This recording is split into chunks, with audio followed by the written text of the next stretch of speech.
नमस्कार दोस्तों, कहानी सुनोगे के इस एपिसोड में आप सबका स्वागत है। हम बात कर रहे हैं लोक कथाओं या फिर फोक टेल्स की।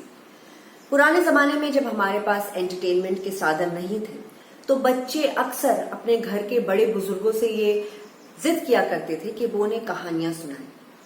नाना नानी, दादा दादी, मम्मी पापा जो कहानियां उन्हें सुनाते वो बहुत ही काल्पनिक या फिर यूं कह लीजिए कि मनगढ़ंत होती।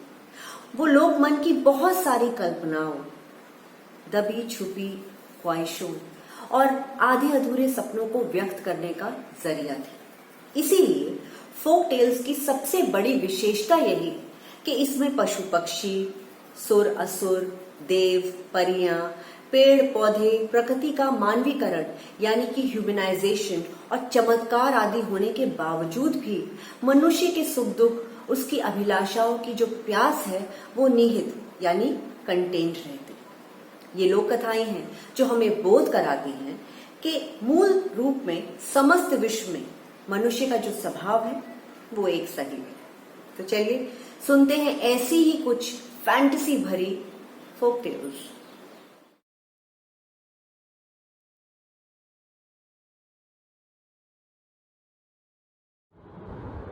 एक बाल ग्वाला रोजाना अपने गायों को जंगल में नदी किनारे चराने के लिए ले जाता था।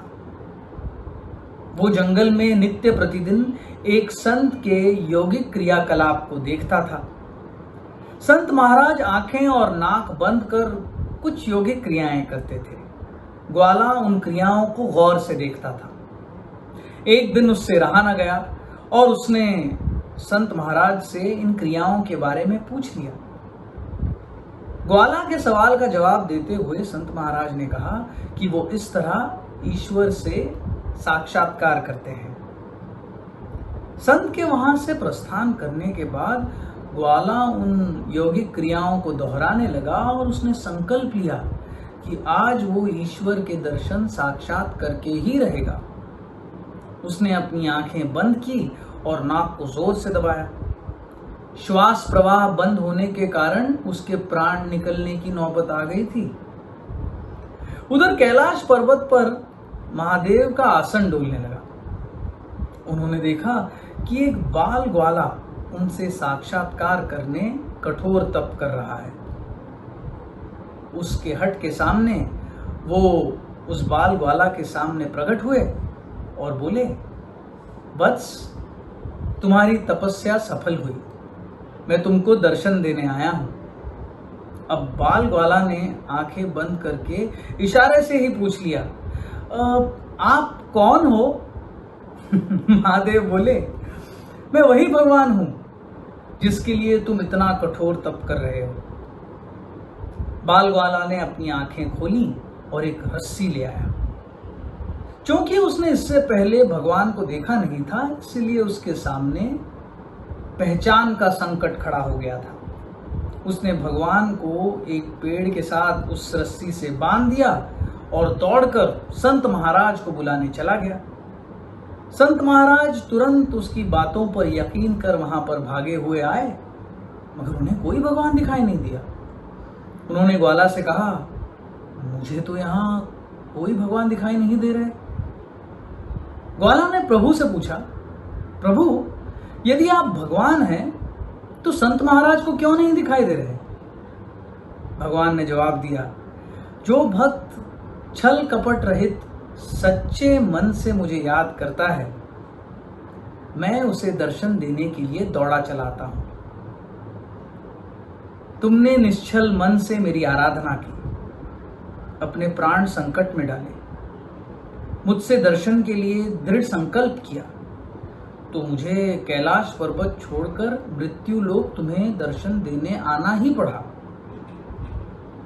जबकि संत महाराज के आचरण में अभी इन सारी बातों का अभाव है। वो प्रतिदिन क्रियाकलाप करते हैं, मगर अब भी उनके मन में भटकाव है। इसलिए मैं तुमको दिखाई दे रहा हूं, संत को नहीं।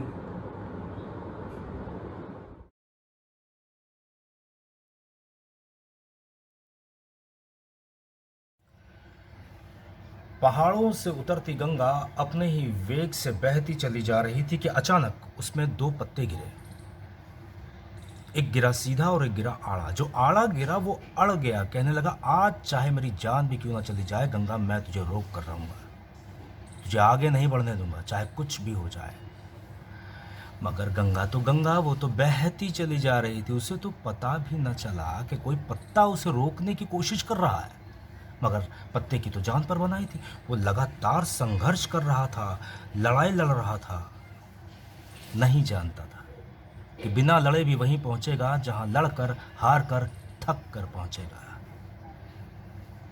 वहीं जो दूसरा पत्ता सीधा गिरा था, वो तो बड़े मजे के साथ नदी के प्रवाह में बहता चला जा रहा था। चल गंगा, आज मैं तेरे मार्ग में कोई अवरोध नहीं आने दूंगा, चाहे कुछ भी हो जाए, मैं तुझे तेरी मंजिल तक पहुंचा कर रहूंगा, तुझे दरिया तक छोड़ कर आऊंगा।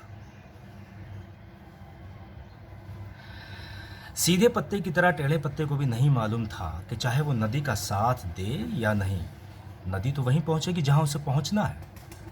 लेकिन अब और तब के बीच का समय उसके सुख और उसके आनंद का काल बन जाएगा। टेढ़ा पत्ता जो लगातार संघर्ष कर रहा है, उसकी जीत का कोई उपाय संभव नहीं। और सीधा पत्ता जो नदी के साथ मजे में बहता चला जा रहा है, उसकी हार का कोई उपाय संभव नहीं।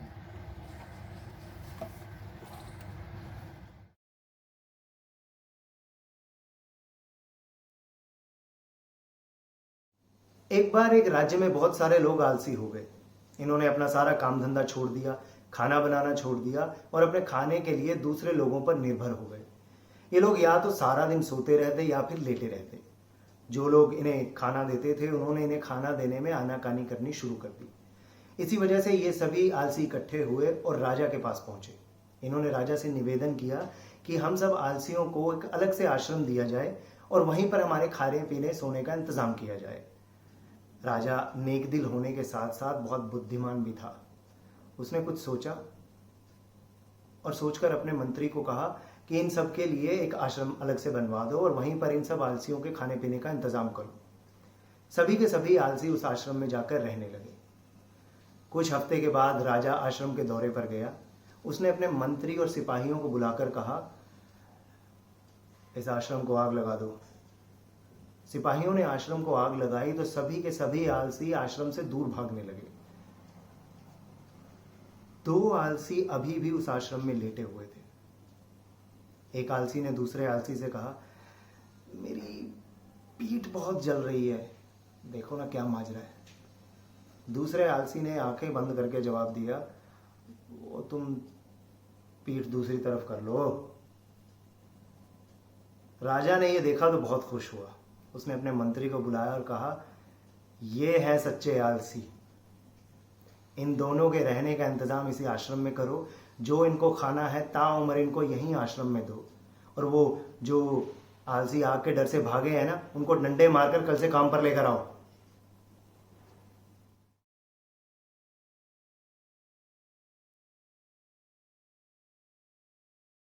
बहुत पहले की बात है। एक राजा सुबह सुबह सैर करने के लिए अकेले ही अपने महल से बाहर निकला। रास्ते में उसे एक किसान दिखा जो पसीने में तरबतर था और अपने खेत में मेहनत कर रहा था। राजा ने आगे बढ़कर उस किसान से पूछा, भाई तुम इतनी मेहनत करते हो, दिन में कितना कमा लेते हो? किसान ने जवाब दिया, 1 सोने का सिक्का। राजा ने पूछा, उस 1 सोने के सिक्के का क्या करते हो? किसान ने जवाब दिया, हे राजन, पहला चौथाई भाग मैं खुद खाता हूं, दूसरा चौथाई भाग उधार में देता हूं, तीसरे चौथाई भाग से ब्याज चुकाता हूं और बाकी का जो चौथाई हिस्सा है उसे कुएं में डालता हूं। राजा को किसान की यह बात समझ में नहीं आई। वो बोला, भाई पहली मत बुझाओ, साफ साफ बताओ। किसान मन मन मुस्कुराकर राजा से कहता है, हे राजन, पहले चौथाई भाग से मैं अपना और अपनी पत्नी का पेट भरता हूं, दूसरे चौथाई भाग से अपने बच्चों का पेट भरता हूं क्योंकि बुढ़ापे में वही तो हमें पालेंगे, तीसरे चौथाई भाग से मैं अपने बूढ़े माँ बाप का पेट भरता हूं क्योंकि उन्होंने ही तो मुझे पाल पोस कर बड़ा किया है, मैं उनका ऋणी हूं, और बाकी का जो चौथाई हिस्सा है उसे दान पुण्य में दे देता हूं ताकि मरने के बाद परलोक सुधर जाए। राजा किसान की बात सुनकर बहुत ही खुश होता है। उसे कहता है, भाई तुम मुझे वचन दो कि जब तक तुम मेरा चेहरा 100 बार ना देखोगे तब तक इस सवाल का जवाब किसी को ना दोगे। किसान ये वचन दे देता है। अगले दिन राजा अपने दरबारियों के सामने यह सवाल रखता है और उनसे कहता है कि जो भी इस सवाल का सही जवाब देगा उसे 100 सोने के सिक्के इनाम में दिए जाएंगे। सवाल सुनकर सभी दरबारी चुप रहते हैं, मौन रहते हैं, कोई इसका जवाब नहीं दे पाता। राजा उन्हें 2 दिन की मोहलत देता है। एक मंत्री बहुत ही बुद्धिमान होता है। वो ये सोचता है कि आज सुबह राजा अकेले अकेले टहलने गए थे, वहीं पर उस किसान से मुलाकात हुई होगी। ये सोचकर वो मंत्री अगले दिन सवेरे टहलते हुए महल से बाहर निकलता है। वहीं नदी के किनारे पर वो किसान खेत जोत रहा होता है। वो मंत्री उस किसान के पास जाता है और सवाल का जवाब पूछता है। किसान उस मंत्री से कहता है, मैंने राजा को यह वचन दिया है कि जब तक उनका चेहरा 100 बार ना देखूंगा तब तक इस सवाल का जवाब किसी को ना दूंगा, मुझे माफ कीजिए। मंत्री समझदार था, वो किसान की बात समझ गया। उसने तुरंत अपनी थैली में से 100 सोने के सिक्के निकालकर किसान के आगे रख दिए। हर एक सिक्के पर राजा का चित्र था। उन्हें देखकर उस किसान ने मंत्री को सवाल का जवाब दे दिया। अब तीसरे दिन जब राजा ने अपने दरबार में अपने दरबारियों के आगे वही सवाल पूछा तो उस मंत्री ने उठकर उसका सही जवाब दे दिया। राजा समझ गया कि उस किसान ने ही मंत्री को उनके सवाल का जवाब दिया होगा। वो बहुत गुस्से में आ गए और उन्होंने उस किसान को अपने दरबार में बुलाकर पूछा, तुमने अपने वचन का पालन क्यों नहीं किया भाई? किसान ने हाथ जोड़कर राजा से कहा, हे राजन, मैंने अपने वचन का पालन किया। आपका चेहरा 100 बार देखने के बाद ही मैंने सवाल का जवाब दिया है। ये लीजिए 100 सोने के सिक्के, जिसमें हर सोने के सिक्के पर आपका चित्र है। किसान की यह बात सुनकर राजा बहुत ही खुश होता है और उसे 100 सोने के सिक्के इनाम में दे देता है। वो खुशी खुशी घर चला जाता है।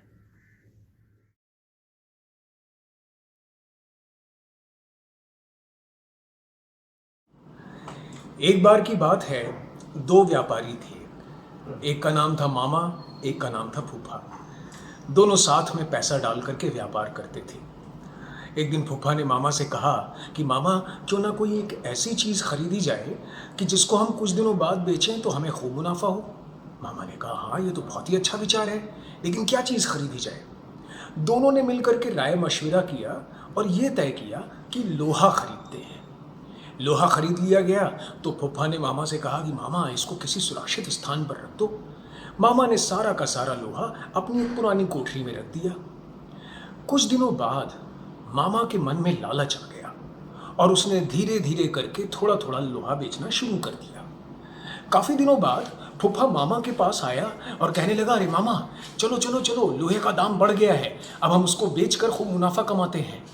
मामा ने कहा, अरे फूफा, क्या बताऊं, जहाँ मैंने पुरानी कोठरी में लोहा रखा था उस लोहे को तो सारा का सारा घुन खा गए। ये सुनकर फूफा को बहुत गुस्सा आया, लेकिन उसने अपना गुस्सा जाहिर नहीं किया और चुपचाप वहाँ से चला गया। इस घटना के कुछ दिन बाद फूफा मामा के पास आया और कहने लगा, अरे मामा, मैं एक बारात में जा रहा हूँ, क्या तुम अपने बेटे को मेरे साथ भेज दोगे? मैं अकेला हूँ, थोड़ी सी कंपनी मिल जाएगी, उसकी भी मौज हो जाएगी। मामा ने कहा, हाँ, बड़ा अच्छा आइडिया है, ले जाओ ले जाओ, बस एक काम करना, उसको अच्छे से खिला पिला देना है। फूफा ने कहा, ठीक है। 2 दिन बीत गए, लेकिन मामा का लड़का वापस नहीं लौटा। उसे बड़ी चिंता हुई। वो दौड़ा दौड़ा फूफा के पास गया, कहा, अरे फूफा, मेरा बेटा कहाँ है? तुम यहाँ घर में बैठे हो और मेरा बेटा वापस नहीं आया, 2 दिन हो गए। फूफा ने कहा, अरे क्या बताऊँ मामा, मैं बारात से तेरे लड़के को लेके वापस लौट रहा था कि पता नहीं कहाँ आसमान से चील आई और अपने पंजों में उसको दबाकर उड़ा ले गई। मामा गुस्से में आ गया, कहता, अरे तुम झूठ बोल रहे हो, ऐसे कैसे हो सकता है? मेरा 12 साल का हट्टा कट्टा लड़का, उसको चील कैसे उठा के लेके जा सकती है? चलो राजा भीम के दरबार में, वहीं पर मैं तुम्हारी खबर लूंगा। फूफा ने कहा, हाँ चलो, कोई बात नहीं, अब राजा भीम के दरबार में ही न्याय होगा। दोनों राजा के सामने पहुंचे। राजा ने सारा किस्सा सुना तो उसने फूफा से कहा, अरे फूफा, ये कैसे हो सकता है? एक हट्टे कट्टे 12 साल के लड़के को चील कैसे उठा के लेके जा सकती है? जवाब दो। फूफा ने जो इसका उत्तर दिया तो उसने कहा, अरे राजा, कथा कहूं कथावली, सुनो राजा भीम, लोहा को घुनन खाए तो लड़का ले गया चील। ये सुनते ही राजा को सारी बात समझ में आ गई और उसने मामा से कहा कि मामा, फूफा को सारा का सारा लोहा वापस करो। और फूफा से कहा, फूफा, मामा के लड़के को वापस घर भेजो।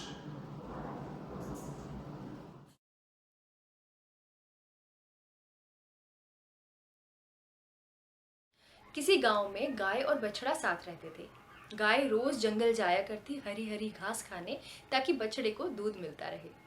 एक दिन घास चरते चरते गाय जंगल के काफी अंदर तक जा पहुंची, बाघ के इलाके में जा पहुंची।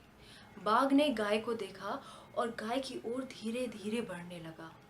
अपनी ओर बाघ को आता देख गाय भयभीत हो गई और बाघ से कहने लगी, बाघ भैया, मुझे मत खाओ, मेरे घर पे मेरा बछड़ा अकेला है, भूखा है, मुझे उसे दूध पिलाना है। बाघ भैया, मुझे आज मत खाओ, मैं अपने बछड़े को जाकर दूध पिला दूं, फिर मैं वादा करती हूँ मैं कल यहाँ आ जाऊंगी, तब तुम मुझे खा लेना। तुमने मुझे बेवकूफ समझा है। तुम ये अपनी जान बचाने के लिए कह रही हो। तुम एक बार यहाँ से गई तब थोड़ी वापस आओगी। मैं भूखा हूँ, मैं तुम्हें खा जाऊंगा। गाय ने खूब गिड़गिड़ाया, खूब मिन्नतें करी, लेकिन बाघ नहीं माना। गाय ने और गिड़गिड़ाया और मिन्नतें करी, अपने बछड़े का वास्ता दिया, तब बाघ का मन थोड़ा पसीज गया। बाघ ने कहा, ठीक है, जाओ, लेकिन अगर कल तुम नहीं आई तो मैं तुम्हारे यहाँ आके तुम्हें और तुम्हारे बछड़े को खा जाऊंगा। गाय को थोड़ी सी तसल्ली हुई और वो अपने घर की ओर अग्रसर हुई। वो किसी तरह अपने घर पहुंची और बछड़ा अपनी माँ को देखकर एकदम खुश हो गया और दूध पीने लगा। अपनी माँ को परेशान देख बछड़े ने सवाल किया। माँ ने सारी बात बताई। बछड़ा काफी देर चुपचाप सुनता रहा और कुछ सोचता रहा। फिर बोला, हाँ, तो माँ कल मुझे ले चलना, मैं बाघ मामा को सारी बातें समझा दूंगा। गाय ने बछड़े को समझाया कि बाघ जंगली जानवर है, दया भाव उनमें नहीं होता, लेकिन बछड़ा नहीं माना। गाय ने लाख समझाया, लेकिन बछड़ा नहीं माना, साथ चलने की जिद करने लगा और गाय को आखिरकार उसे साथ ले जाना पड़ा। दोनों अगले दिन बाघ के सामने जा खड़े हुए। बाघ के सामने जाते ही गाय को बछड़े की जान के लिए चिंता होने लगी और वो बाघ से बोल पड़ी, मैंने अपना वचन निभा दिया है बाघ भैया, अब मेरे बछड़े को जाने दो और मुझे खा लो। नहीं बाघ मामा, अब मुझे खा लो, माँ को जाने दो। तुम चुप। बाघ भैया, मैं आ गई हूँ, आप मुझे खा लीजिए और मेरे बछड़े को घर जाने दीजिए। इतनी ही देर में बछड़ा बाघ के सामने जा खड़ा हुआ। बाघ बछड़े को देखता रहा और हल्के से मुस्कुराया। मैं ना तुझे खाऊंगा ना तेरी माँ को। जिसने अपने वचन के लिए अपनी जान की परवाह ना करते हुए इतनी दूर तक आ गई, मैं उसे क्या हरा पाऊंगा। और दूसरी ओर तू, जो अपनी माँ की जान के बदले अपनी जान देने के लिए तैयार है। मुझे गाय को खाना होता तो मैं कल ही खा चुका होता। मैं तो देखना चाहता था कि गाय अपना वादा निभाती है कि नहीं। और फिर बाघ ने बछड़े को खूब प्यार किया और बाघ और गाय और बछड़ा तीनों खुशी खुशी रहे।